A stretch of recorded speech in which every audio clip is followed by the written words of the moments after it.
Did you know that the story of Chicago's multi-level expressway, Lakeshore Drive, goes back over 150 years? This famous road has been featured in music, movies, and video games, and hence it is permanently etched into American pop culture. And yet, to the dismay of some and celebration of others, the city has renamed the legendary road.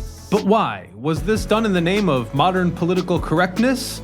Or as a gesture to honor one of Chicago's unsung heroes? The answer might surprise you. So join me as we discover the history of Chicago's Lakeshore Drive. I'm your host Ryan Socash, and you're watching It's History.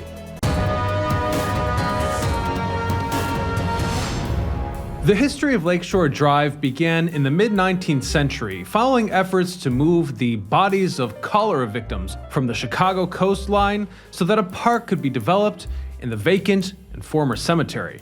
In 1865, plans for this park, named in the then recently deceased President Abraham Lincoln's honor, established the early ideas for a roadway that would travel along the coast.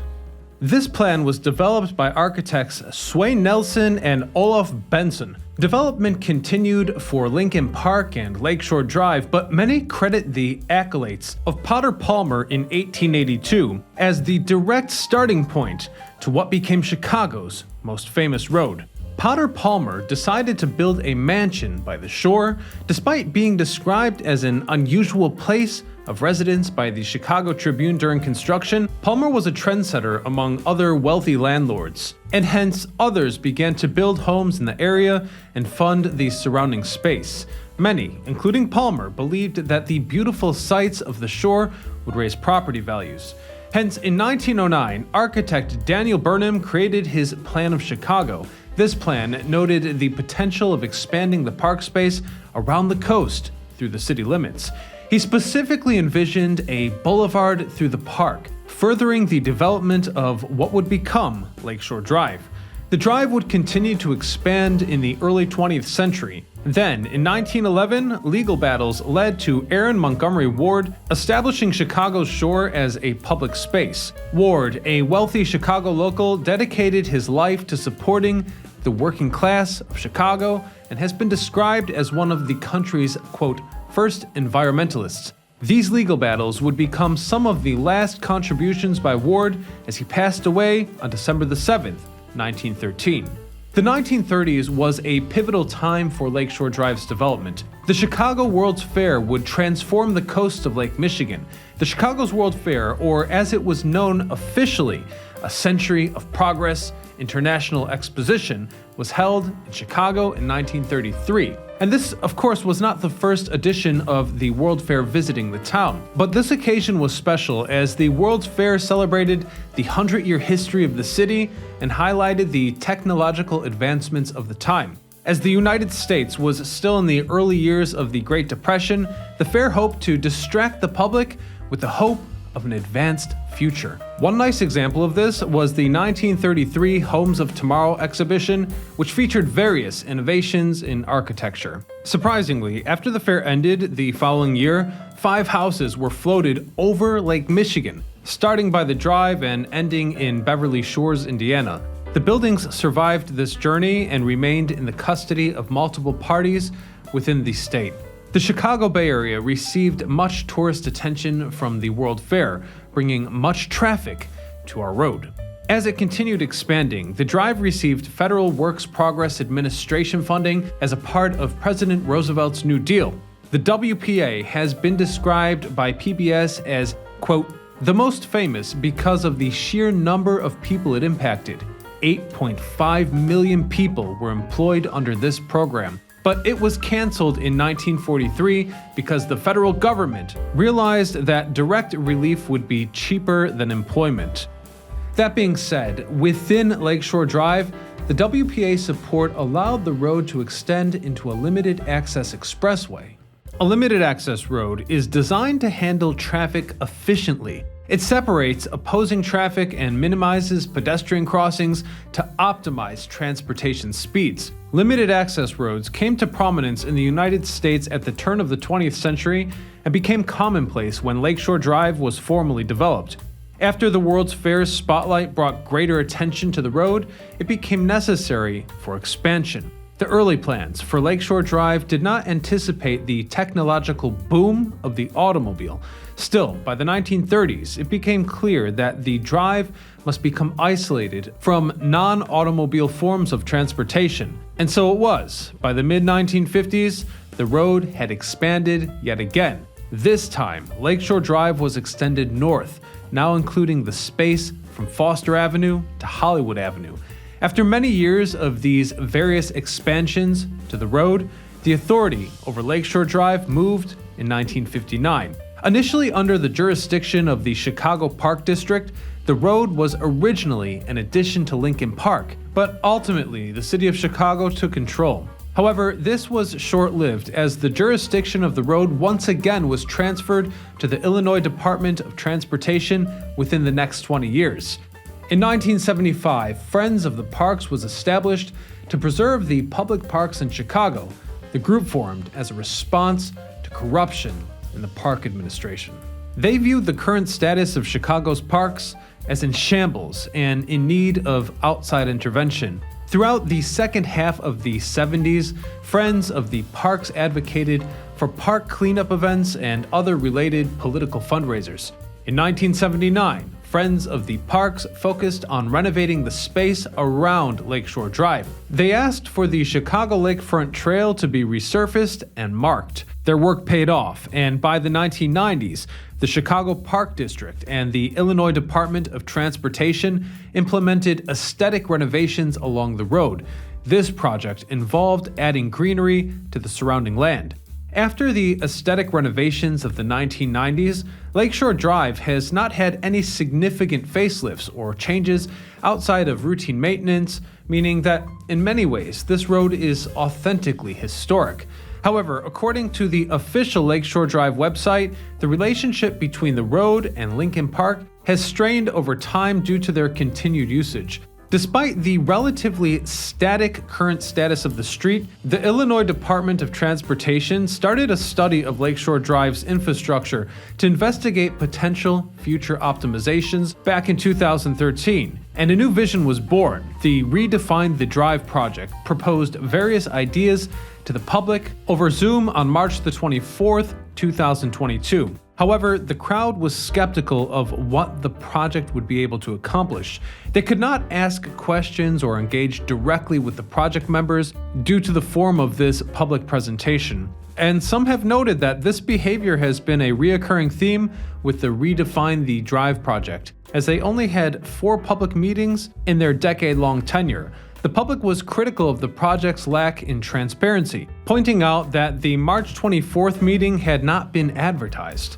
To make matters worse, a Chicago urban planning and policy professor at the University of Illinois pointed out many environmental concerns about the new plan. Despite existing to improve the infrastructure of Lakeshore Drive, the Redefine the Drive project faced significant criticism about their plan's effects on climate change and the potential environmental damages to the Chicago coast. Despite the many vocal complaints, the Illinois Department of Transportation continues its study of Lakeshore Drive to this very day.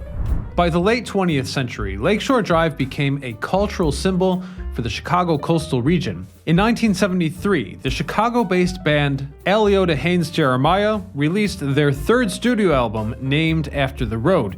The title song was stylized as Lakeshore Drive, or LSD.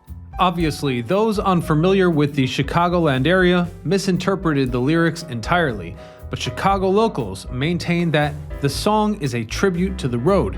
Any suggestive lyrics were just a coincidence. But the jury's out on this one, so feel free to add your 2 cents in the comment section below. Anyhow, this rock band was only active throughout the 1970s, and Lakeshore Drive was their most famous song. The song remained in popular culture and in 2017 was featured in the Marvel film Guardians of the Galaxy Volume 2. Aliotta Haynes Jeremiah dedicated an entire song to Lakeshore Drive, but many other artists and musicians have also honored this great road in their work. Musicians such as Styx, Kanye West, and Fall Out Boy have referenced the drive in their songs. Many films set in Chicago, such as Ferris Bueller's Day Off, The Blues Brother, National Lampoon's Vacation, and When Harry Met Sally have featured Lakeshore Drive in the background of scenes. The road has even been featured in video games such as Midtown Madness and various NASCAR titles, which utilize the road as a make-believe racetrack. But in more recent times, the tone has changed, and as you'll see in a moment, the road has found itself in the middle of more complicated cultural issues. While Lakeshore Drive continued to expand throughout the 20th century, recent and rather intense attention surfaced in 2020. The Chicago City Council approved an ordinance renaming part of the road in honor of Jean-Baptiste DuSable, the first non-indigenous settler of Chicago. DuSable's early life is unknown, but historians determined that he was born before 1750. Many have disputed his nationality, but he is generally described as being of African descent with additional French ancestry. Between 1769 and 1770, DuSable was among a group of shipwrecked travelers that landed in New Orleans, Louisiana. He traveled around the future United States, establishing businesses and famously dealing with the many indigenous groups he met along the way. In 1778, DuSable established his residence in the space we now know as Chicago, Illinois. Many Native Americans had already lived in the area for years, but DuSable was the first immigrant settler to live there permanently. DuSable married an indigenous woman that same year and settled into the future land of Chicago. As they lived together near Lake Michigan, in a space not far from what would become Lakeshore Drive over a century later. So many passionately believe that the road should be named after this early settler. In fact, this topic has been ongoing for over 30 years, with the first proposal posted in 1993. The effort was led by local politicians Tony Preckwinkle and Madeline Haithcock. Let them forgive me if I mispronounced the name. Anyhow, while reporting this early effort, the Chicago Tribune noted that this proposal was unlikely to pass. It was rejected by high-ranking local officials such as the Transportation Committee, Chairman Patrick Hools, who said there was, quote, so much renaming things that things are getting pretty confused. Ultimately, then Chicago Mayor Richard M. Daley rejected the offer for budgetary reasons. And for the most part, the proposal was forgotten until October of 2019, when Alderman David Moore reintroduced the idea. But this time, dynamics were different. You see, due to the political attention the BLM movement received in response to the 2020 George Floyd incident, this proposal was much more popular and gained significantly more attention from the public. However, the formal vote to change the name of Lakeshore Drive was delayed by then City Mayor Lori Lightfoot, who justified this measure by focusing on other efforts to honor DuSable. Additionally, the proposal was amended to only name part of the road after DuSable to save money. This is not an easy situation, as on the one hand, when you rename an iconic part of the city, people may feel denied of their heritage. On the other hand, DuSable is a significant figure in American history, as unlike most other settlers of his time, he maintained a healthy relationship with the indigenous population. By renaming the famous road in his honor, all who pass through the road will be informed of his greatness.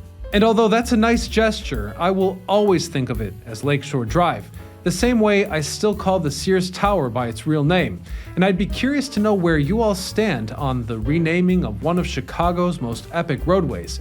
Anyhow, before wrapping up here today, let's take a look at what you'd see should you travel Lakeshore Drive from start to finish.